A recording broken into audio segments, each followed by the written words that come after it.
सर्वजन मानस के कल्याण हेतु बताया गया है। आप सभी सज्जनों से निवेदन है कि ज़्यादा से ज़्यादा लोगों में शेयर करें, सब्सक्राइब करें, लाइक करें कि सभी ज़्यादा से ज़्यादा लोग इससे लाभ उठाएं और पुण्य के भागी बने।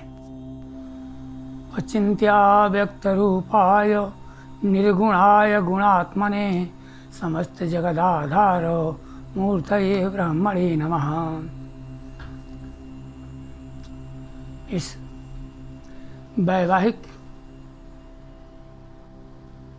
मुहूर्तादि शोधन विमर्श सत्र में अभी तक मेलापक संबंधी विचार, मंगल विचार, यह सब विचार हुआ। आज के प्रसंग में इसमें क्या क्या त्याज्य है उस पर विचार करना है। इसमें कई लोगों का प्रश्न भी आया है, उस पर भी विचार करना है। एक सज्जन रिंकू शर्मा हिमाचल प्रदेश से, उन्होंने प्रश्न किया है, गुरुजी जन्म समय में जन्म मास में विवाह करना चाहिए या नहीं। इसके बारे में भी बहुत बढ़िया प्रसंग शास्त्रों में आया है।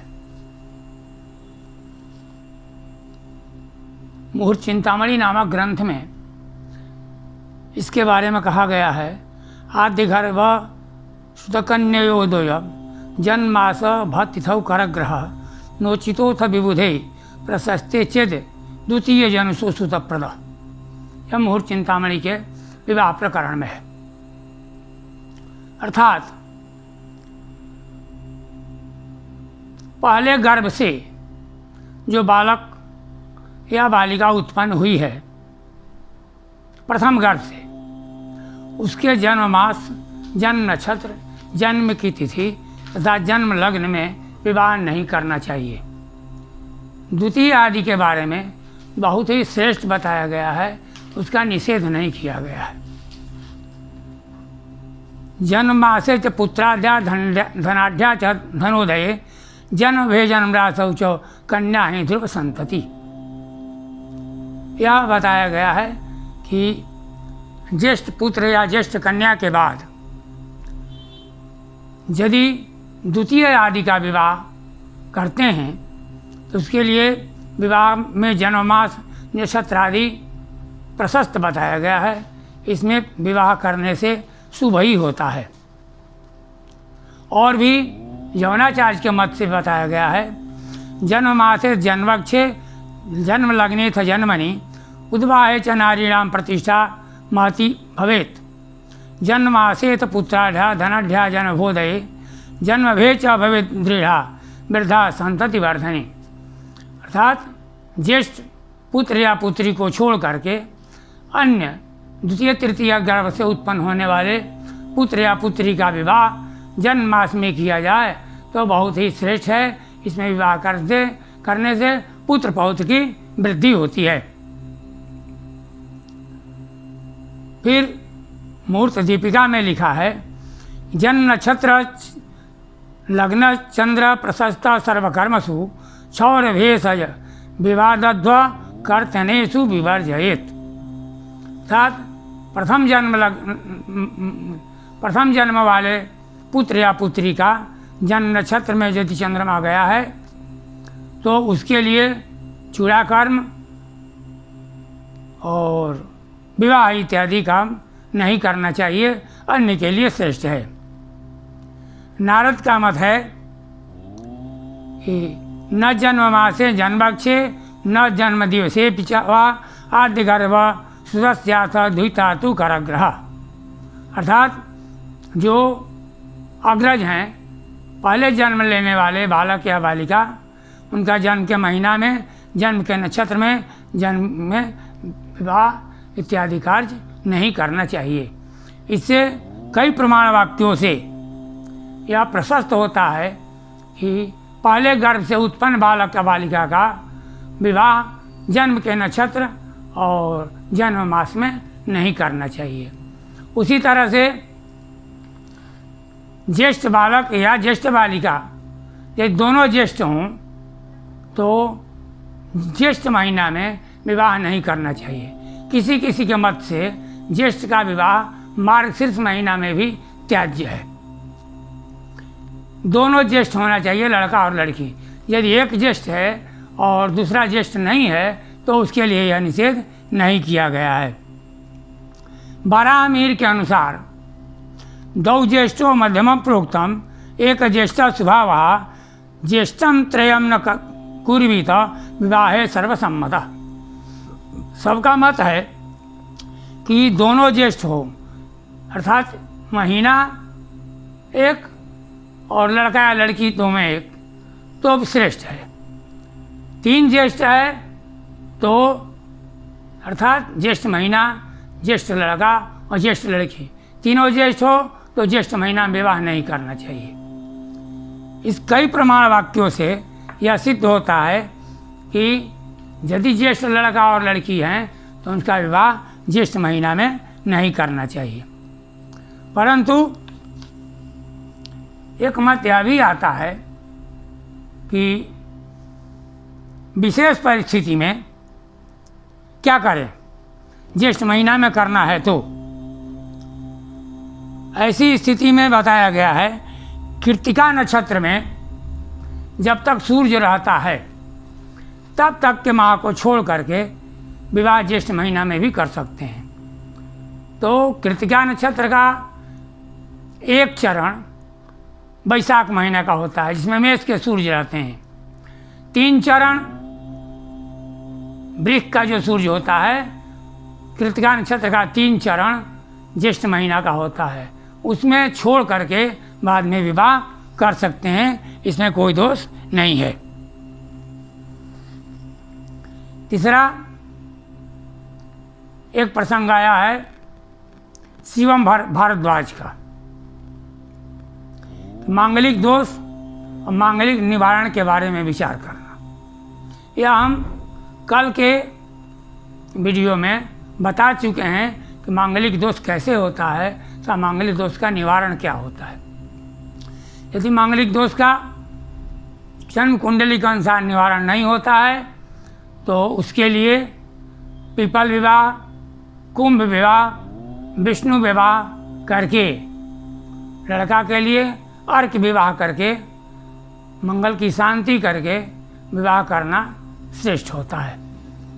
नाड़ी दोष यदि है और नाड़ी दोष का कोई निवारण नहीं मिल रहा है तो उसके लिए मृत्युंजय का जप और स्वर्ण दान करके विवाह कर सकते हैं। यह सब मैं पूर्व में ही बता चुका हूँ। इस पर और भी किसी को कोई शंका हो तो वह शंका निवारण हेतु अपना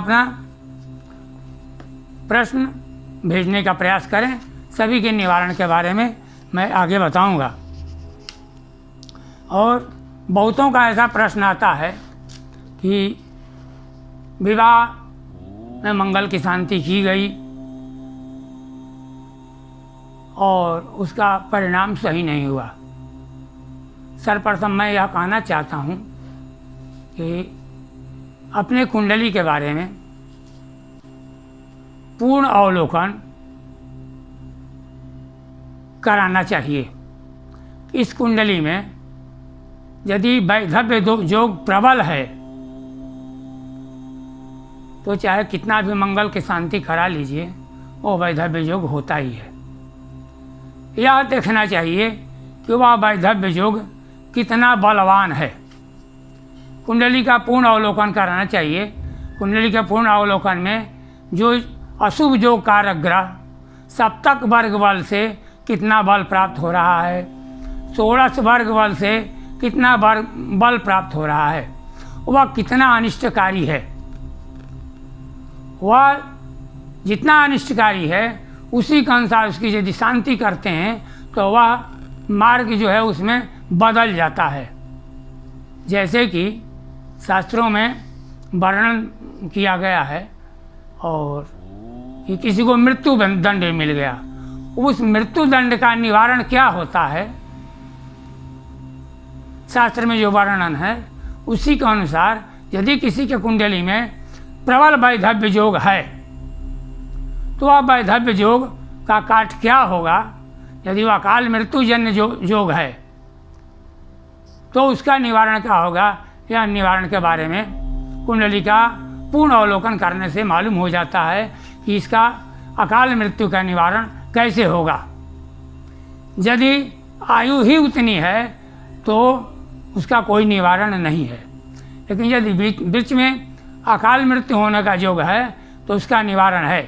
जैसे किसी को मृत्यु दंड दे दिया जाता है, उस मृत्यु दंड का निवारण है, परंतु यदि आयु ही उतनी है तो उसका निवारण कुछ नहीं होता है।